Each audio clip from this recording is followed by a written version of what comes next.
What's going on, everybody? Welcome back to the Timeless Movie Podcast, episode number 126. My name is Victor Vasquez.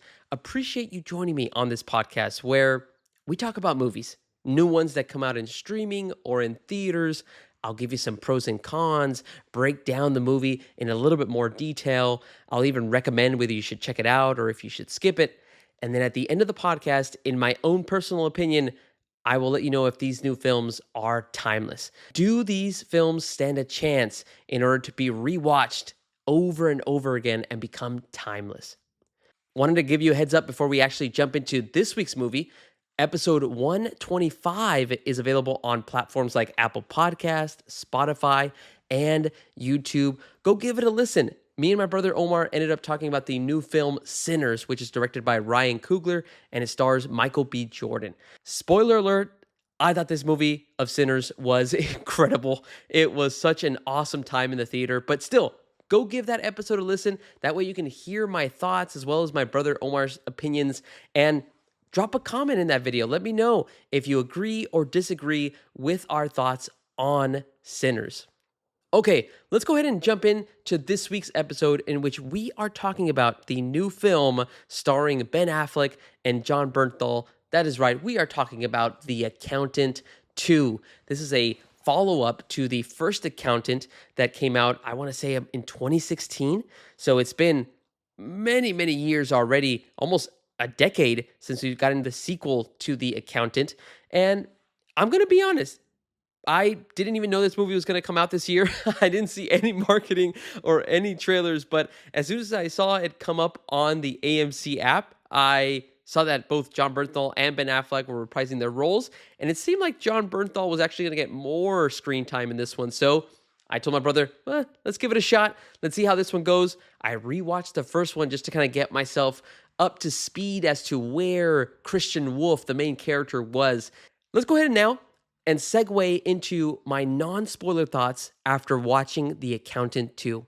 Okay, now that I got to check it out and I left the theater, I think that The Accountant 2 was a pretty good movie. I was, surprised that it was very different from the first one. And I actually think that's a big positive and it's a big win. Sometimes a lot of sequels end up being like a carbon copy of the first one. They try to use the same elements and they just end up being the same old, same old. But The Accountant 2, it actually adds a couple of different types of elements that make it very different from the first one. Some of those are, there's more comedy in the movie. The first Accountant, they had a couple of funny moments, but it wasn't really trying to make you laugh. I feel like in The Accountant 2, they just try to really add a lot of different types of either one-liners that either Ben Affleck's character would say or Jon Bernthal, but there was just a lot more comedy. Also, a lot more Braxton. Braxton is played by Jon Bernthal, and he just got a lot of screen time, and just seeing both Braxton and Chris together on a mission was just really cool. But I will say that the film does fall short in its narrative and a subplot that happens in the film.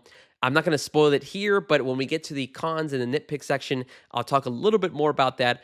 But this subplot it tries to add a little bit of mystery and it just doesn't hit the mark.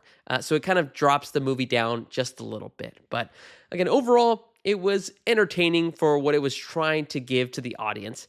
Now, let's go ahead and jump into a little synopsis of The Accountant 2. That way, if you're curious about it and if you want to see this movie, hopefully this plot synopsis will kind of give you an idea about what the heck is going on in The Accountant 2. So the film drops us off with the character of Ray King. Ray King is actually played by J.K. Simmons. He reprises his role. Now he is actually a retired private investigator, and he is trying to help with investigating the disappearance of a young child. He was hired by somebody in order to find this child. They don't know where he is. He has pictures, but he's trying to really connect the dots. But as he is trying to find out about where this child is, he ends up facing off against some of the cartel in Juarez, Mexico. Now, as he's going and trying to evade the cartel, he ends up giving a call to Director Medina, played by the actress Cynthia Addai-Robinson, and she comes back. And now she is basically tasked with having to kind of help out Ray by finding the one man that can help them out of a sticky situation. That is right. They need to call the accountant, who is Christian Wolf, played by Ben Affleck. So, in this series of events, Christian is now basically brought in order to try to also help out and find this missing child. But because he's facing assassins, he's facing crime bosses, he's facing cartels, he's going to need a little bit of backup. And that's where Chris ends up inviting his friend Braxton, which is played by John Bernthal. And they both go on a mission in order to try to find the missing child. It seems like everybody's just calling for backup and backup, backup until we actually get to the accountant. That's essentially kind of how it sounded when I was describing the plot. But essentially, it's just about finding this missing child that nobody is able to kind of locate. And it's up to Chris and Braxton to figure it out and get out of it alive. Overall, I thought the movie was good. Again, it had its action moments. It had some things that played out that were pretty interesting. And once again, very surprised by the comedy that they played out in this film. But it's nothing spectacular. It's nothing that's, oh man, it's going to blow your mind when it comes to the action or the comedy. So again, don't have your expectations be too high on this movie. My recommendation personally for The Accountant 2 is going to be that you could probably wait for this movie on streaming. You don't have to check it out in theaters. Again, the theater experience is not going to change anything. Again, if you enjoyed The Accountant, the first one in 2016, I think you're going to enjoy this one. I thought it was just a little bit better. If you didn't like The Accountant, then might as well just stay away from this movie. All right, guys, those are all of my non-spoiler thoughts. Hopefully that kind of gives you a good idea as to what I was kind of thinking as I watched the movie. Now let's dive a little bit more into what are some of the pros and cons that I had about The Accountant 2. So if you don't want to be spoiled and you don't want anything ruined about the movie that you're hopefully going to check out, feel free, jump out of the video, watch the movie, then come back and drop a comment. That way we can interact and talk more about The Accountant 2. All right, hopefully that gives you guys enough time. Let's go ahead and jump into the pros section of the podcast. And I'll start off with the number one pro. I really enjoyed how they showed what Chris was up to at the beginning of the movie to show you how he's changed in the last 8 years. Or let me rephrase that, how he has tried to change. So if you guys are not aware, Chris is autistic, but he has this special ability with numbers. So he works in forensic accounting and he's able to help a lot of businesses with their books. And so he has a keen eye on picking up on numbers as well as different types of detective work.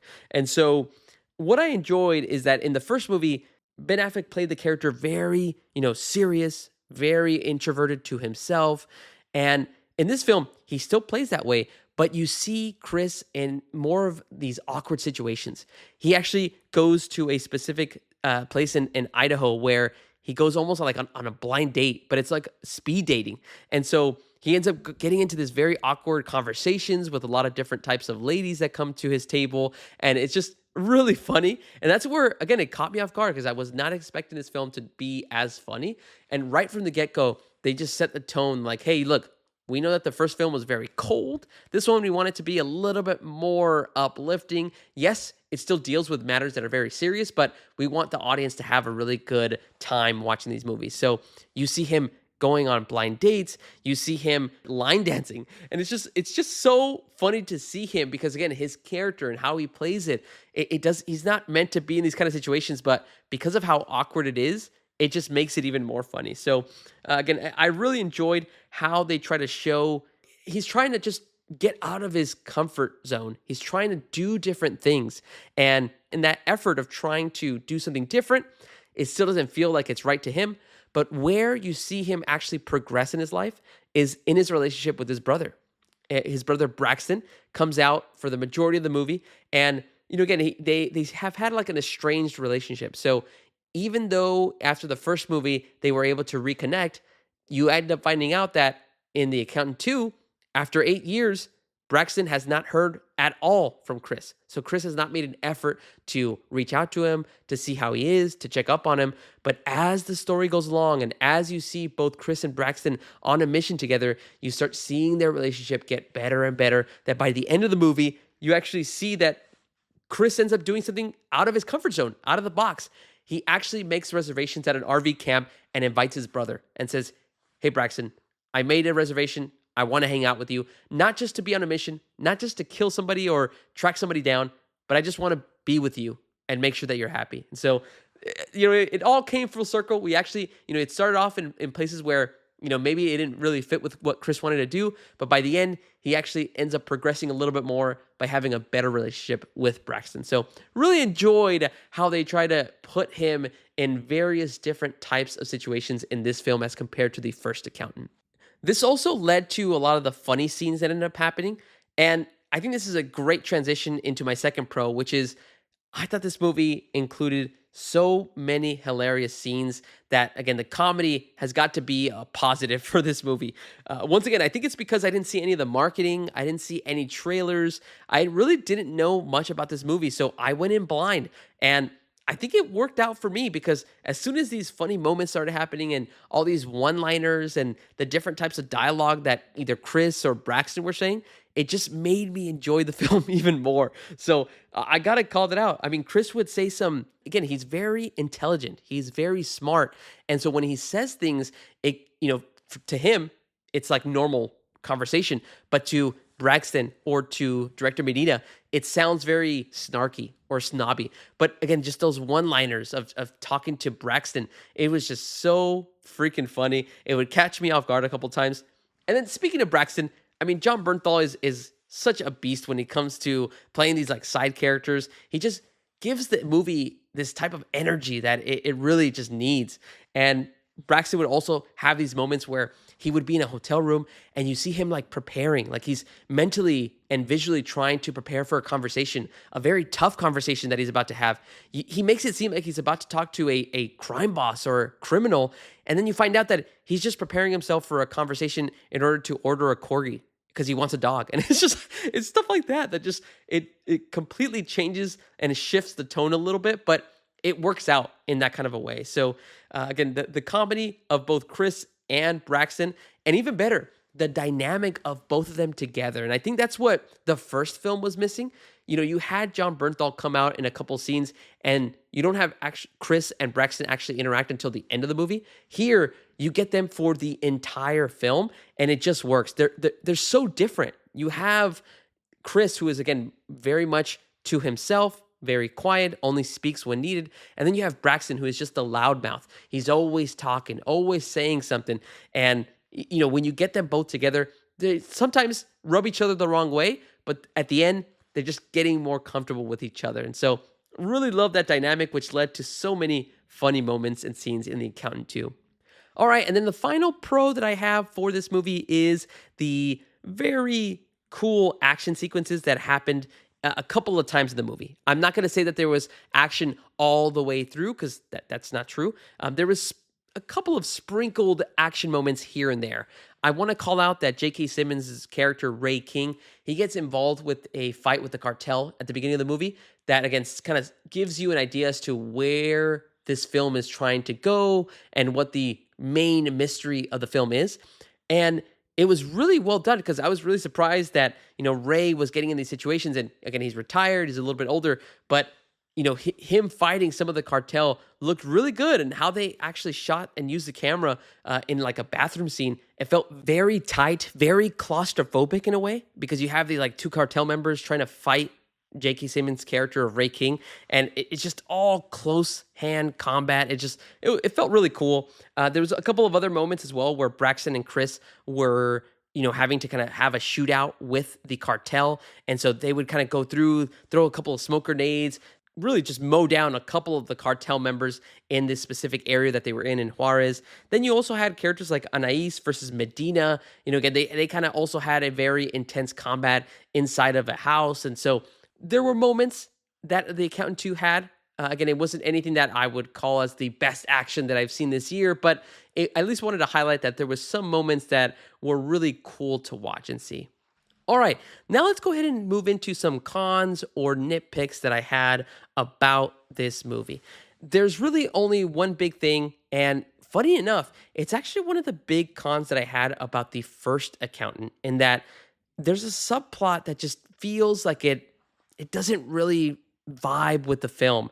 This subplot involves the character of Anais. Anais is played by Daniela Pineda. She actually did really great with what she was given for her character. Anais is an assassin, and she's just trying to get revenge on a specific crime boss. But why this specific subplot felt very convoluted. And the reason it felt that way is because it just didn't really intertwine and weave with what was going on in the main plot. This character of Anais, she ends up being like an individual that kind of lost her memory, and then, so she doesn't really remember her past, but she actually ends up being involved in the missing child because the child is actually hers. But by the end of the movie, she doesn't get involved. She doesn't come save her child. And I guess the reasoning is because she doesn't remember that part of her life anymore.